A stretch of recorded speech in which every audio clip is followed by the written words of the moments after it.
Hi guys, it's me. I'm coming to you to talk about some money saving tips. The first thing I want to say is that when it comes to tools, you don't really need anything. I know everyone says this and it's not what you want to hear, but really everything is just there for visualization purposes. When you have the your wand or your athame or whatever on when you're casting your circle, it's really no better than just having your hand. And same with all the things on the statues, pretty statues and everything on your altar. But that being said, I've got some tips and tricks. So obviously a pretty simple one is just making a budget to know what you've got to spend each month. One book that's got to do with the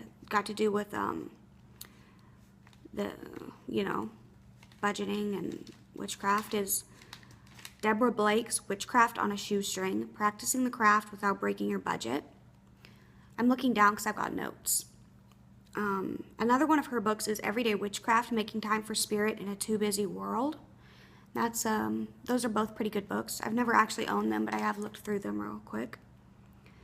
Obviously, there's the Reduce, Reuse, and Recycle, using things like old jars from sauces, pickles, olives, baby food jars, things like that, reusing those, using fabric towels and fabric bags instead of shopping bags, instead of paper towels, reusing candle containers. You can find videos and stuff on how to get the wax out. Don't buy disposable things, like I just said. Use coupons, but only use them for what you would normally buy. Don't just use a coupon because you have it for something you wouldn't normally buy. You end up spending more money that way. Only buy what you need. Don't buy something just because it's on sale or just because you have a coupon for it. Make things. Make things like, you can make a book of shadows. You can make incense out of a lot of things that you can find outside, like cedar, pine, birch, oak, roses, marigold, which is the same as calendula, sunflower, echinacea, magnolia flowers. You can make infused oils, teas, tinctures. You can make things with polymer clay, like candle holders. You can make a pendulum, runes, a bowl, god and goddess figurines. You can make magical beauty products like cleansing soaps, bath bombs, bath teas, lotion bars. Lady Gravedancer's got one up for lotion bars and bath bombs on how to make those. You can also find tutorials for how to use magazines and newspapers and roll them up and stuff and make baskets and beads and stuff. That's pretty cool. For divination, ooh, sorry, I didn't mean to put that in front of the camera on my hand. You can use, you can make your own Zener deck, which I have one that I bought. This is the back of it. And then they've got 4 designs, and you have 5 cards each. There's wavy lines is one of them. Sorry, I have to put it in front of my face. A circle, a square, a plus sign, and a star. And then there's 5 of each of those. And then you just kind of turn them over and you try to, on the back side, and you try to guess what it is. And you just keep doing that until you can get them right. And it's a form of divination. You can do things like painting glass or a mirror and making your own scrying mirror.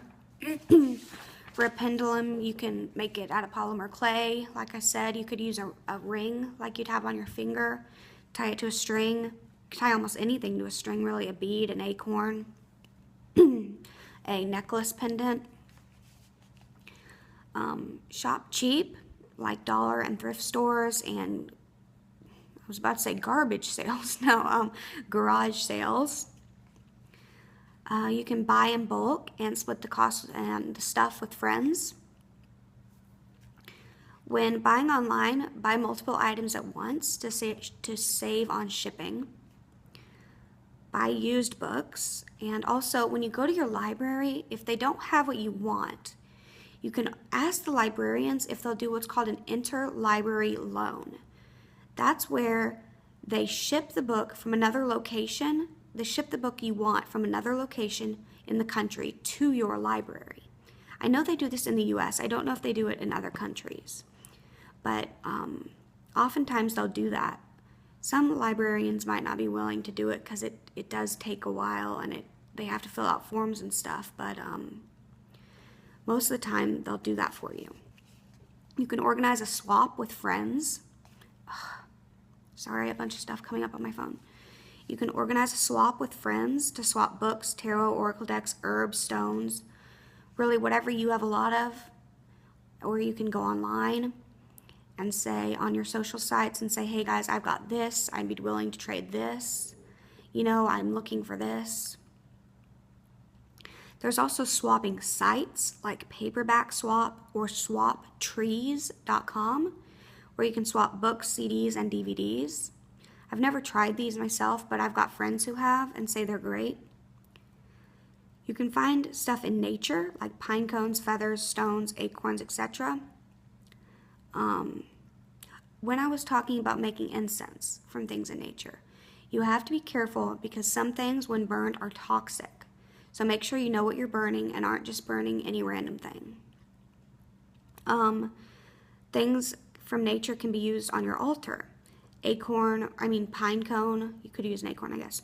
Pine cone or an antler for the god, a cowrie shell, an apple, a rose for the goddess. The elements kind of speak for themselves with the, dirt, water for earth and water, a feather for air, You could use a lava rock or a red tinted stone or a candle for fire. You could use a limb, not a whole limb, but just a small branch, a stick, really, from a tree for a wand.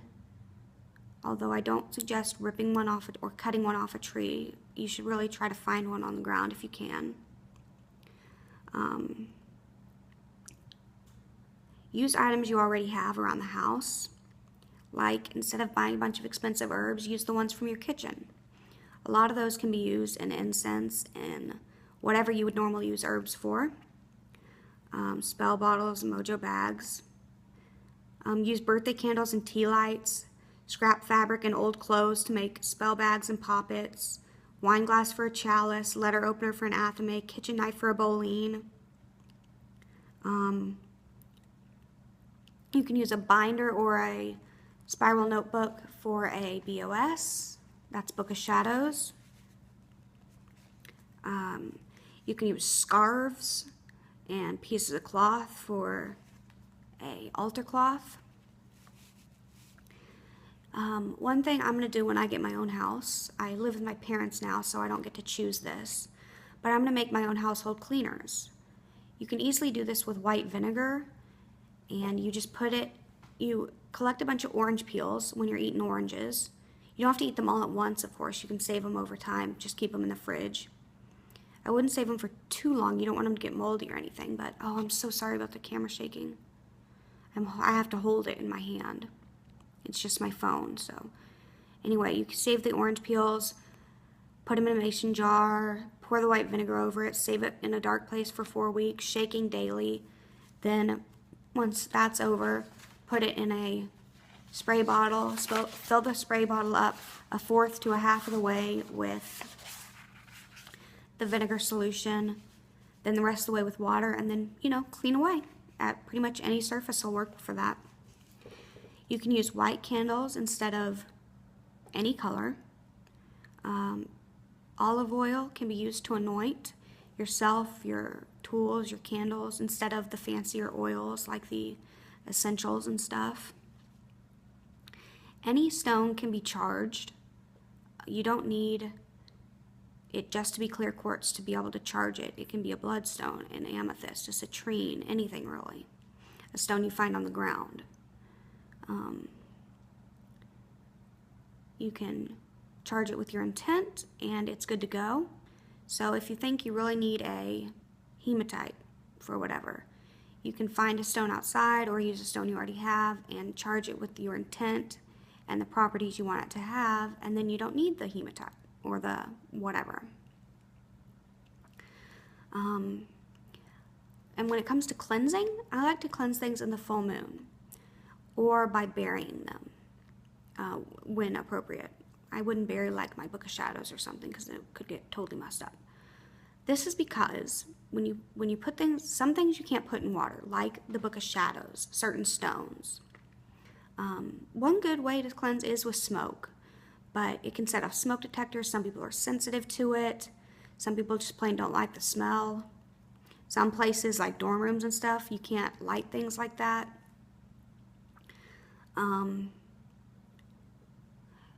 The moonlight is inexpensive. You don't have to buy anything for it. You just set your stuff outside or set it in a window.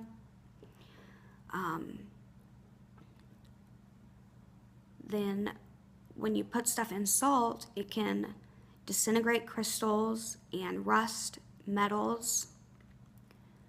It doesn't do it like immediately. It's not like you're going to set it in there and your crystal's going to be gone or your metal's going to be rusted. It takes a little bit of time, but it can happen. Sunlight can bleach your crystals out, make them lose their color. It can do that with like leather on your Book of Shadows, if you've got leather on there, or on your knives, your athames. Yeah. So with burying, items can be ruined if they're not stones and stuff. So I don't know. That's just my way. My way of cleansing is the full moon's my favorite. So those are my suggestions on ways to save money. I'm just looking over my list, seeing if I forgot anything. I don't think I did. No, don't think so. Nope. Oh, I did want to show you when I was talking about pendulums. I forgot to show you. I wanted to show you my pendulum. That is it in the camera? No, it's not. There we go. This is the one that Crystal gave me for Samhain, our Samhain swap. I put a chain on it because it just came with a small string on it, and I put a chain on it, and then I put that little heart bead on there. That's just temporary. It's just plastic. I wanted something on the end of it for now. I put the chain on a while ago, like I don't know, like a couple weeks ago, but I just haven't shown y'all yet. I'm gonna put a different bead on the end of it there after I find the perfect one. I don't know what I want to put there yet. I'd like it to be a real stone or at least glass, not plastic, but I haven't found the perfect one yet. Anyway, I might put a pentacle on there, one of my pentacle charms that I've got. Anyway, we're starting to ramble. I hope you guys enjoyed, so please, if you have any other great money-saving tips, leave them in the comments or do a video response. Please like, comment, and subscribe, and blessed be.